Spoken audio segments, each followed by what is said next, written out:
નમસ્કાર ખેડૂત મિત્રો, જય શક્તિ એગ્રો વતી આપનું સ્વાગત છે। આજે તલના પ્લોટમાં ઊભા છીએ। તે વિશ્વાસ કંપનીનું વિશ્વાસ ત્રિલોક કરીને છે અને આપણે અત્યારે હાલ ઉનાળુ વાવેતર કરેલું છે। તો એનું તમે પરફોર્મન્સ જુઓ। અત્યારે તો હાલ એની કન્ડિશન સારી છે, પ્લસ એની હાઇટ બી સારી છે અને બૈડવા લેવાની સિસ્ટમ પણ સારી છે। અત્યારે માનો ને એટલા આવી ગયા એટલે મારી ગણતરી 5 ફૂટની એવરેજ હાઈટ હશે।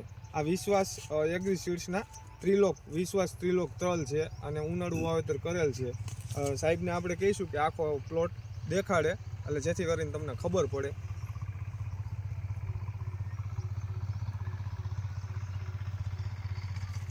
તલનું હાલ તો પરફોર્મન્સ સારું જ છે।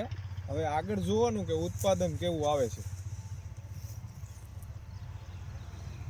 વેરાયટી વાવા લાયક ખરી ટૂંકમાં।